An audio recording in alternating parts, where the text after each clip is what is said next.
바울이 하나님으로부터 예수님으로부터 부르심을 받습니다. 그는 이방인의 선교사로 하나님께서 쓰시겠다고 작정하신 하나님의 이방인 선교의 그릇이었습니다. 그래서 거기에 맞춰서 사도 바울은 다른 일을 하지 않습니다.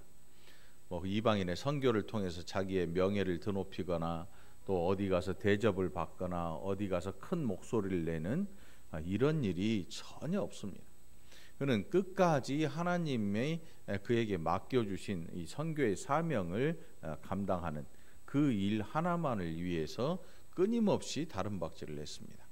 그리고 결국 네로 황제에 의해서 순교를 당하는 그 일까지 이 땅에서의 모든 일이 하나님이 그에게 맡겨주신 일에 집중되어 있었습니다.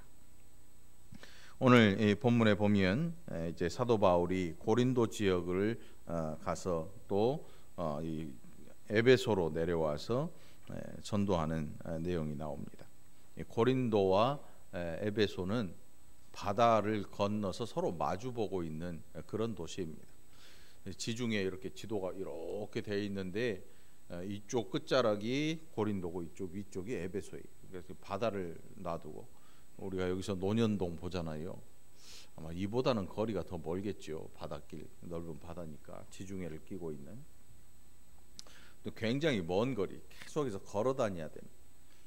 그러니까 평생을 걸어서 아니면 배를 타고 전도 여행을 했는데 그 중에서 오늘 이 에베소 지방에서 이 전도할 때에 일어난 일입니다. 아볼로라는 사람이 등장을 하는데 18장 24절에서 아볼로의 이름이 나오는 걸 볼 수 있습니다.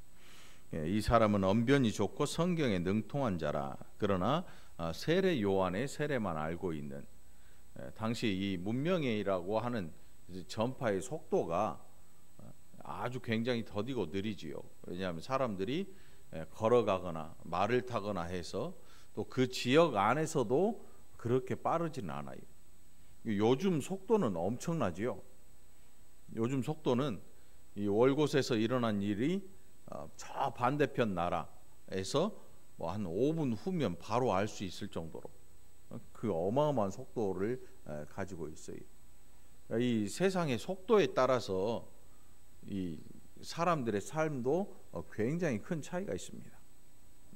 세상의 속도에 따라서 요즘은 어마어마한 스피드를 자랑하지요. 이미 일본에서 또 프랑스나 이런 데서는 오래전에 운행이 된 시속 200km짜리 기차, 우리나라는 몇 킬로예요?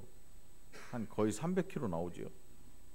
프랑스 떼제베나 뭐 일본의 신간생 또 우리나라 KTX 앉아 있어 보면 이 피가 거꾸로 쏠려. 거꾸로 앉으면 얼마나 빠른지. 이 사는 속도가 또 뭔가 전파되는 속도가 다른 시대인 이 시대. 그러니까 우리가 전하는 이 복음의 속도와 사도 바울이 전하는 복음의 속도는 정말 누가 더 힘들었을 것인가 상상할 필요가 없어요. 생각해 볼 필요도 없어요. 당연히 사도 바울이 우리보다 수십 배, 수백 배 힘들고 어려움이 있었지요. 우리는 전도하면 어때요? CBS도 있고 또 TV도 기독교 방송이 4개나 있어요. 라디오 방송도 극동 방송이 있고 기독교 방송이 있고 많아요. 이 전파를 타고 저 반대편 나라에까지 바로 전송이 돼요. 또 인터넷 라디오도 있고 이 복음을 전하는 속도가 우리 시대에는 엄청나게 빠릅니다. 근데 바울 시대에는 편지를 써도 이게 한 달, 2달 걸려야 가죠. 사람이 몸에 지니고 그것을 들고 그 전하는 지역까지 갖다 줘야 되니까 굉장히 오랜 시간이 걸립니다. 예를 들어서 우리 마을에 누가 이번에 결혼을 했어 라고 이제 편지를 써서 저 멀리에 있는 곳에 전달을 하면 거기에 도착해서 사람들이 읽어볼 때 야 누가 결혼했대. 그런데 그것을 읽는 그 시간에 이 집은 애를 낳고 살고 있는 거죠. 그만큼 이 전달의 속도가 큰 차이를 가지고 있는 거예요. 오늘 본문 속에 보니까 이 아볼로라는 이분이 언변도 좋고 성경에 능통했지만 그러나 요한의 세례까지밖에 알지 못했다. 그래서 요한이 세례를 베풀면서 했던 이야기가 뭐냐면 19장 4절에서 요한이 회개의 세례를 베풀며 백성에게 말하되 내 뒤에 오시는 이를 믿으라 하였으니 이는 곧 예수라. 이 바울이 아볼로에게 다시금 더 자세하게 들려준 이 복음. 예수 그리스도에 관한 복음. 그리고 하나님께서 이 바울의 이 전도 여행에 대하여서 고린도 지역에 갔을 때 많은 이 유대인들이 방해를 합니다. 또 에베소 지역에서도 마찬가지죠. 얼마나 많은 사람들이 방해를 하는지 거의 살기가 등등해서 바울을 잡아 죽이려는 시도를 하기도 하고, 그러니까 굉장히 큰 어려움을 가지고 있습니다. 여러분, 요즘은 누가 우리가 복음 전한다고 죽이려고 하지 않잖아요. 장날 장에 가서 복음을 전해도요, 누가 죽이려고 안 해요. 근데 이 당시에는 이 복음을 전하는 이 일로 생명의 위협을 느끼기도 합니다. 정말 죽기도 하고 순교하기도 하고, 황제가 나서서 핍박하기도 하고 죽이기도 하고, 짐승들의 밥으로 던져주기도 하고, 별별 일이 다 생깁니다. 그러니까 우리가 사는 시대는 위협이라고 하는 게 아주 다 급감해서 거의 찾아보기 힘들 정도. 그러나 다른 이제 외교 나라 이 국가의 사우디나 뭐 중동 이런데 IS들 있는 이런 데에서 복음을 전하다가는 실제로 잘못하면 죽임을 당하기도 하고 아니면 추방을 당하기도 하는, 중국에서도 그런 일들이 많이 벌어지고 있죠. 자, 그런 가운데 하나님께서 바울에게 하신 말씀이 뭐냐면 내가 너와 함께 있어서 너를 해할 자가 없다. 그러니 너의 맡겨진 사명을 끝까지 감당해라. 이렇게 하나님께서 사도 바울에게 힘을 주십니다. 그리고 이 바울의 전도 여행 가운데 바울에게 정말 힘이 되는 분들이 있어요. 뭐 지역 유지나 뭐 정치인들 이런 사람들이 아니에요. 우리가 알고 있는 자주장사 루디아라고 하는 여자들, 또 그의 가족들, 감옥에 갇혀서 자살할 뻔했던 간수장과 그의 가족들.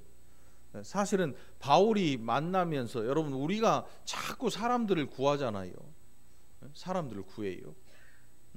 야, 뭐 해야 되는데 혹시 아는 사람 없니?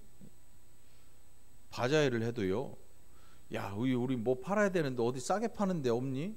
이런 거 찾잖아요. 사람을 찾는단 말이에요. 근데 바울의 특징이 뭐냐면 사람을 찾는 게 아니고 일을 열심히 하다 보니까 동역자가 나타나. 하나님께서 그들을 보내주시죠. 알지 못했던 분들이 함께 해서 바울과 함께 그 일을 하는 거예요. 여러분, 오늘 예배 딱 시작하는데 사람이 없네. 11시 5분 전인데 사람이 없어. 집사람이 저 성가대 연습 끝나고 나오더니 아무도 없네. 사실은 있었거든요. 한 100명, 한 10명. 뭐 없는 걸 어떡할 거야. 사람이 없는 게 아니고 예배자가 없는 거죠. 예배하는 사람이. 사람은 밖에 나가면 많아요. 5층 지금 찜질방에 땀 이리 흘러내리잖아요. 사람 많아. 예배자가 없는 거지, 사람이 없는 게 아니고. 오늘 여러분들 신앙생활하면서 야, 우리는 왜 사람이 없냐, 우리는 왜 교인들이 작냐, 뭐 몇 명 안 되냐, 이런 생각할 필요가 없어요. 2000년 전에 바울이 사역할 때는 사람이 엄청나게 많았어요. 어떤 사람이 많았냐면 그를 죽이려고 하는 사람들이 많았어요. 이런 사람들은 없는 게 낫지요. 죽이려고 하는 사람들이 그득히 앉아 있어 봐요. 설교를 어떻게 하겠어요? 예배를 어떻게 드릴 수가 있습니까? 오늘 적은 무리이지만 함께 하나님의 은혜를 사모하는 저와 여러분이 복된 줄 믿습니다. 사람 없는 거는 그리 중요한 일이 아니에요. 사람이 많냐 적냐 이건 그렇게 중요한 일이 아니야. 저한테는 중요하죠. 사례를 받냐 못 받냐의 문제니까. 예? 사람이 작으면 헌금도 적을 것이고 11조도 적을 것이고 저한테는 중요해요. 집사람한테도 중요해요. 예? 근데 여러분들한테는 그런 게 중요한 일이 되면 안 돼요. 또 목회자인 저한테도 뭐 사례를 받냐 못 받냐의 문제가 목숨을 거느냐 안 거느냐의 문제는 아니기 때문에 그렇게 중요한 문제는 아니에요. 그런 의미에서 여러분들 우리가 살아가면서 사도 바울에게 주어졌던 이 선교의 사명, 전도의 일이 우리에게도 와 있어요. 우리에게도 이 사명이 주어져 있단 말입니다. 모든 그리스도인들에게는 이 선교의 사명이 주어져 있습니다. 다시 말해서 예수를 나 혼자 믿고 끝나는 것은 열매가 없는 거예요. 열매가 없는 거예요. 제가 뭐 여러분한테 막 누구 이름 적어내고 5주 동안 기도하고 금식하고 해가지고 누구를 꼭 교회에 데리고 와서 앉혀놓고 같이 예배를 드리고 몇 명이 출석을 했는데 몇 명이 또 교회에 남아서 계속 가족이 되었는지 뭐 이런 것들을 막 한다면 굉장히 힘들 거예요. 저도 힘들고 여러분도 힘들고. 그러나 그런 것을 하지 않아도 우리 모든 성도들에게는 하나님께서 우리에게 주신 선교의 사명이 분명히 존재합니다. 예수 믿지 않는 영혼들을 사랑해야 할 의무가 저와 여러분들에게 있어요. 우리나라 국민의 4대 의무가 있지요. 처음이 뭐예요? 네, 또, 네, 네, 또 3대 의무에 4대 의무 없어요? 네? 뭔 소리요? 3대 의무인지 4대 의무인지 뭐 국민이라고 하면 반드시 그 나라에서 행해야 될 의무가 있어요. 또 어떤 건 권리도 있죠. 참정할 수 있는 선거권. 또 뭐가 있어요? 교육받을 권리 아닌가? 교육은 의무인가? 의무 교육인가? 고등학교, 중학교까지? 네, 아무튼 어떤 나라에 속해 있기 위해서는 그 나라에 속해 있는 자가 반드시 해야 될 의무가 있어요. 저와 여러분이 예수 그리스도를 통해서 하나님 나라에 속한 백성이 되었잖아요. 그리고 하나님의 통치를 받아요. 여러분 우리가 지금 이 대한민국이라는 나라에 살고 있는 동안에는 우리가 법에 의해서 다스려져요. 통치를 받고 있어요. 그게 뭐냐면 대통령이 아니에요. 누가 다스리냐면 헌법이 우리를 다스려요. 모두가 헌법 아래에서 이 다스림을 받고 있는 거예요. 이 법이 없어지는 순간 이건 나라가 아닌 거예요. 근데 잘못하는 사람들은 대통령이 되면 자기가 나라를 다스린다고 생각을 해요. 잘못된 생각이지요. 높은 자리에 있거나 이 아주 돈이 많으면 자기가 이 나라의 주인인 것처럼 착각을 해요. 착각이지요. 아무리 돈이 많든 권력이 높은 자리에 있든 그 사람 역시도 헌법 아래에 있는 사람이에요. 그 헌법이 중요한 거예요. 헌법 아래에 있어요. 우리가 하나님 나라의 백성이 되었다고 하는 것은 그 하나님 나라의 법이 우리를 다스리는 거예요. 근데 그 하나님 나라의 법이 뭐냐면 하나님의 말씀이거든요. 곧 하나님이시죠. 하나님의 다스리심을 받는 거예요. 세상 나라의 법과 많이 다르죠. 많이 달라요. 그래서 그 하나님의 법이 우리를 지금 다스리고 있는 거예요.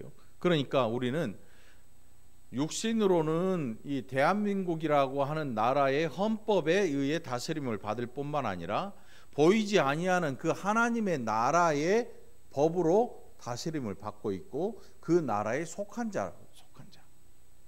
여러분 오늘 저와 여러분이 하나님 나라에 속한 자임을 기억하시기 바랍니다. 우리가 속해 있는 것입니다. 그리고 그 하나님 나라에 속한 자들은 반드시 가지는 의무가 있습니다. 이거는 복음을 전파하는 사명을 우리에게 주셨습니다. 예수님께서 부활하시고 승천하시면서 제자들에게 주신 사명이기도 하고, 특별히 사도 바울은 그 당시에 이방인의 사도로 특별히 부르심을 입은 사람이에요. 굉장히 어렵기도 하고 또 정말 위험한 그런 일에 부르심을 받은 거지요. 그래서 바울이 계속해서 전도 여행을 합니다. 1차 여행, 2차 전도, 3차 전도 여행, 4차 전도 여행, 이렇게 아주 장시간의 전도 여행을 하는데, 오늘 이 본문 속에 보면 그 전도 여행하는 중에 하나님께서 사람들을 보내주십니다. 바울이 알지 못했던 분들이 거기 가면 누가 있고 누가 있으니까 찾아가서 누구 얘기하고 이렇게 하면 될 거다. 제가 아는 목사님들 가끔 전화가 와요. 제가 월곶 살고 있고 소래가 가깝잖아요. 갑자기 전화해서 물어봐요. 야, 새우젓 싸게 파는 데가 어디냐? 제가 새우젓 싸게 파는데 알 것 같아요, 모를 것 같아요? 그 월곶 사는 이유만으로 횟집 잘하는데 어디야? 나도 못 먹어봤어요. 월곶하고 소래 가까이 산다는 이유만으로 물어봐요. 여러분 한번 생각해 보세요. 사도 바울이 복음을 전하기 위해서 어느 지역을 간다. 핸드폰이 있기를 해요. 유선 전화가 있기를 해요. 아는 사람이 있기를 해요. 그러니까 결국 바울이 원한 것은 뭐냐면, 하나님께서 그의 복음의 길이 막히지 아니하도록 그를 보냈던 그 교회, 안디옥 교회와 이런 성도들이 그 복음을 전하는 길이 막히지 않도록 기도해 주는 일. 바울 자신도 그렇고, 야, 어디 가면 누가 있으니까 거기 가서 좀 도움 좀 받고, 누가 못 살게 굴면 그 높은 자리에 누가 있으니까 전화 좀 해. 영화 나오잖아요. 내가 임마 니네 서장하고 어제 밥도 먹고 이런 이야기, 세상 이야기 하잖아요. 힘이 있는 사람들을 찾아가서 뭔가를 해보려는 그런 시도를 해요, 세상 사람. 그러나 예수 그리스도 안에서 복음을 전하는 사람들에게는 세상의 권력을 가지고 뭔가를 시도한다는 것 자체가 말이 안 되는 이야기거든요. 말이 안 되죠. 근데 어떤 분들은 그런 이야기들을 해요. 야, 세상에 유력한 사람들이 많이 교회에 있어서 이 교회가 사회적으로 힘을 쓰는데 도움이 되면 참 좋을 것 같다. 그러면 어떤 현상이 일어나냐면 썩어버려요. 세상의 권력자들이 교회 안에 들어와서 그 권력을 가지고 하나님의 일을 하게 되면 썩어버려요. 썩어도 어지간히 썩는 게 아니라 푹 썩어버려요. 교회가 결국 정치와 이 힘을 합해서 뭔가를 이루려고 하니까, 교회가 이루어야 될 일은 하나님의 은혜로 이루을 일인데 이걸 세상 권력이 이루어져 버리니까 하나님의 은혜가 필요가 없는 거예요. 오늘 바울이 하는 이 사역의 내용이 바로 그런 거예요. 세상 권력과 연합하지 않고 세상에 힘 있는 자들을 찾아다니면서 복음을 전하는 일에 도움을 받으려고 하지 않습니다. 정말 사회적으로 힘이 없는 사람들, 그런 분들도 대환영입니다. 대환영. 예수를 믿기만 하면 너무나 좋은 것입니다. 그런데 놀랍게도 거기에서 은혜들이 일어납니다. 하나님께서 주시는 놀라운 일들이 벌어집니다.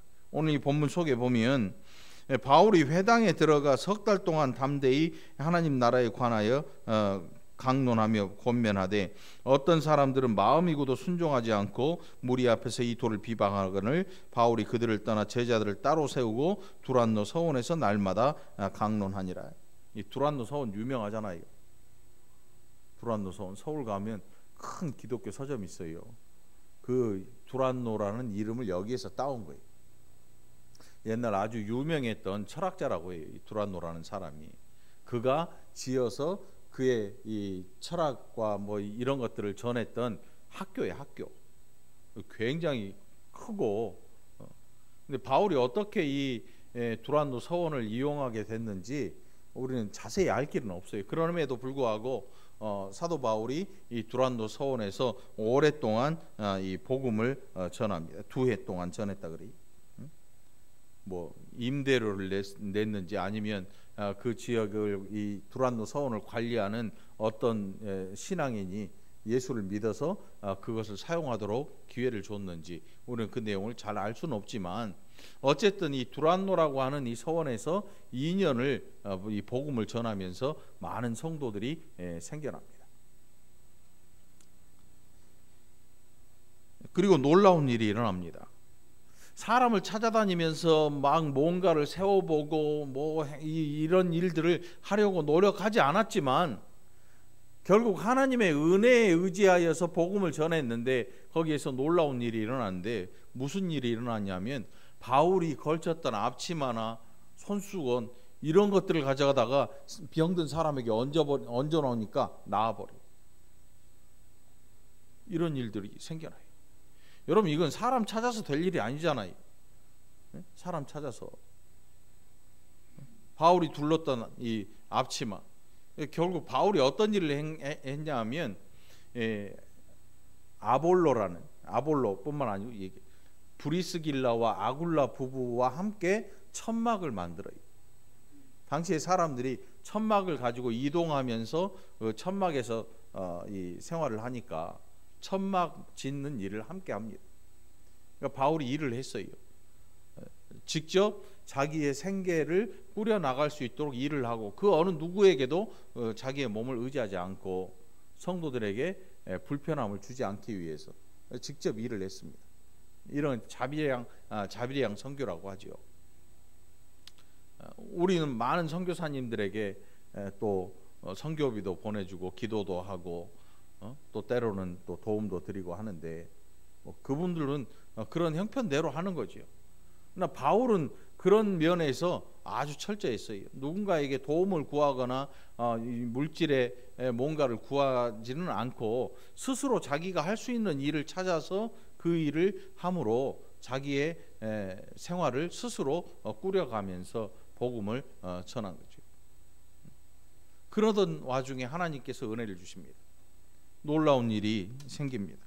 바울의 몸에서 손수건이나 앞치마를 가져다가 병든 사람에게 얹으면 그 병이 떠나고 악귀도 나갔다. 성경에 이렇게 기록하고 있습니다. 이거는 사람이 줄 수 있는 일이 아니잖아요. 결국 바울의 이 정말 끊임없는 선교의 열심에 하나님께서 은혜를 더하셔서 주변의 사람들이 다 알아볼 수 있도록 바울이 전하는 예수가 헛된 예수가 아니라는 사실을 이런 이적들을 통해서 보여주시는 것입니다. 우리 월곶중앙교회도 뭐 이런 일이 막 일어나가지고 사람들이 깜짝깜짝 놀래면 그 다음부터 여러분은 저를 못 봐요. 무슨 얘기인지 아시죠? 제가 스타가 된단 말입니다. 스타가.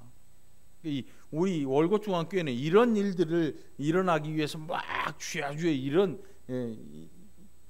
이렇게 하라는 게 아니지요.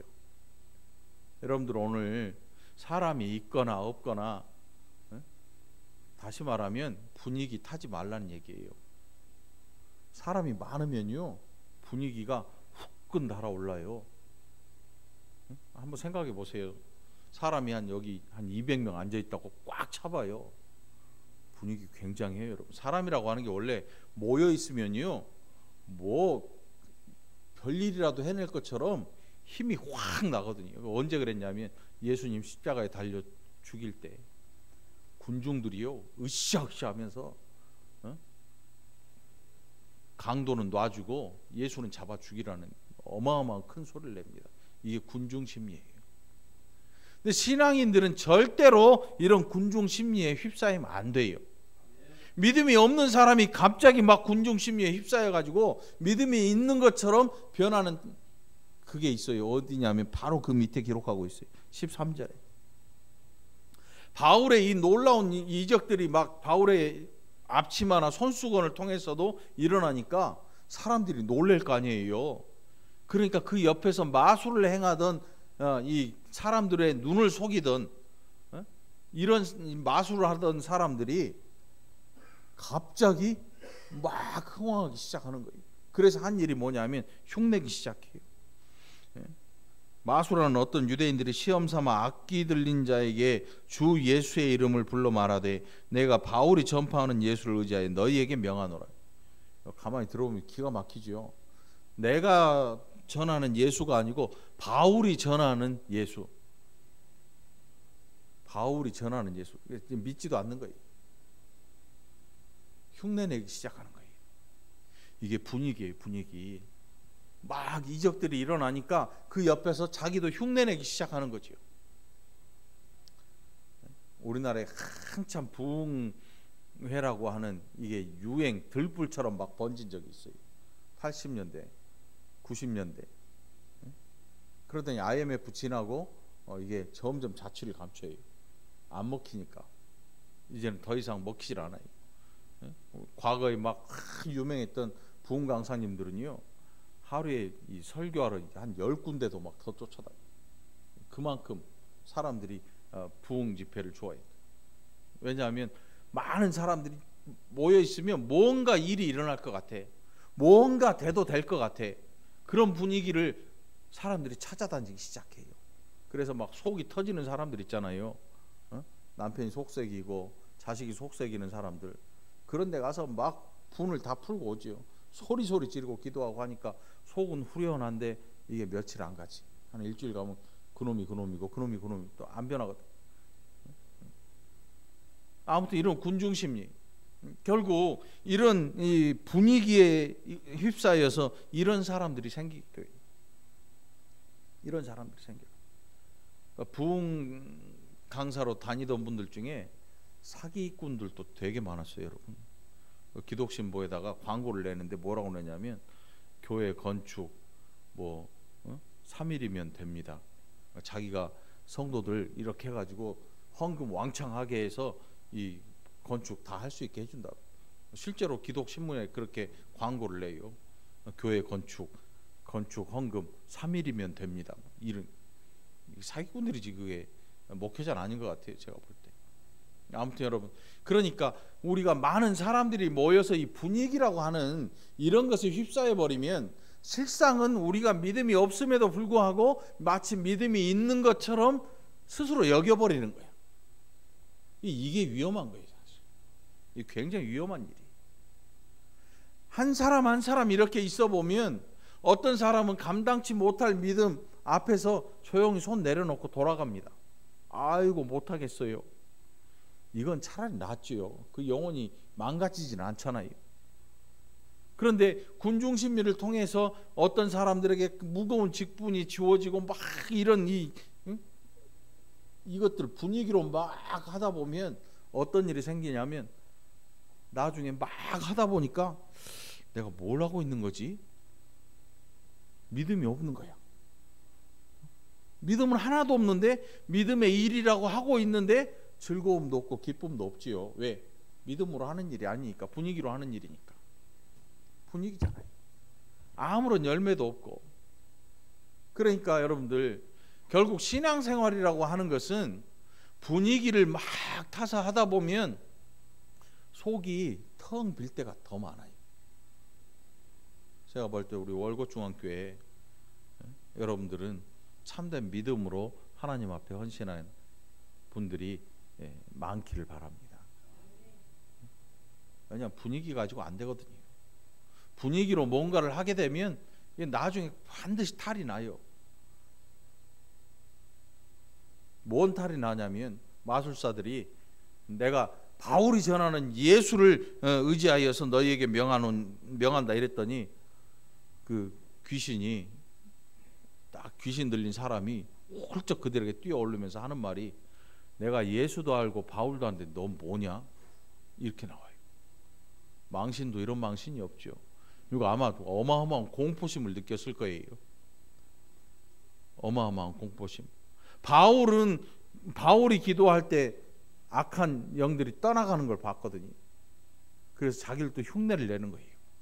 그런데 그 마귀가 오히려 자기들에게 달려드는 거예요. 내가 예수도 알고 바울도 알고 아는데 너 뭔데 나를 괴롭히냐? 이렇게 달려드는 거예요. 그러니까 옷을 홀랑 벗고 도망가요. 망신도 이런 망신이 없죠. 결국 믿음 없이 분위기에 휩쓸리고 또 이런 분위기를 틈타서 뭔가를 자꾸 즐거움, 이 칭찬받는 즐거움이나 이런 것들에 휩쓸리게 되면 나중에 이런 큰 탈이 일어납니다. 믿음 없이 하는 일의 뒤에는 열매가 없어요. 여러분들 어떤 일을 하든지 여러분들 마음속으로 참된 믿음을 가지고 여러분에게 맡겨주신 하나님의 직분을 잘 감당하시기를 축원합니다. 그래야 기쁨도 있고 열매도 있는 것입니다. 흉내내는 거 이거 금방 끝납니다. 흉내내는 거는 오래 가지를 못합니다. 오늘 우리는 바울의 이 선교의 모습을 통해서 참 보잘것없다는 것을 좀 봐야 돼요. 뭐가 보잘것없냐면 하나님의 일에 열심히 한다 그래서 세상에서 하나님께서 이거 애따 너 써라 하고 보상 심리가 없어요. 바울에게는 이게 없어요. 누군가에게 극진히 대접을 받고 그 신방 가서 뭘 사주면 맛있게 먹긴 먹는데 좀 미안하기도 하고 이거 내가 너무 비싼 거 먹는 거 아닌가 생각이 들고 과하게 막 뭘 사주는 우리 교회는 과하게 사주신 분들은 없겠죠. 제가 먹지도 않겠지만 그러니까 누군가에게 뭘 대접받으려고 하지 않아요. 여러분 하나님의 일에 헌신하는 여러분들 누군가 여러분들을 칭찬해주고 누군가 여러분들을 그런 일들로 말미암아 막 높여줄 때 조심해야 돼요. 이런 일로 하나님의 일로 내가 칭찬을 받는 것은 굉장히 안 좋은 일이야. 사실 조심해야 될 일이에요. 바울은 그런 것들을 구하지 않습니다. 자기의 유익을 구하지 않습니다. 결국 하나님의 영광을 위해서 십자가 밑에 자기를 가리웁니다. 감춥니다. 오늘 이 월곶중앙교회에서 헌신하는 여러분들을 통해서 하나님의 영광이 그리스도의 영광이 돋보이기를 간절히 바랍니다. 우리는 모두 십자가 밑으로 들어가면 됩니다. 십자가 밑으로 들어가야지요. 그게 우리의 할 일인 것입니다. 사람이 막 드러나는 교회 하나님이 감추어지는 것입니다. 오늘 저와 여러분이 하나님의 일에 헌신할 때 하나님의 영광이 드러나고 그리스도의 보혈의 향기가 세상에 퍼져나가게 되기를 간절히 축원합니다. 기도합시다. 하나님 아버지 감사합니다. 하나님 귀히 여기시고 또 사랑하셨던 바울의 사역을 통해서 우리의 일도 되돌아봅니다.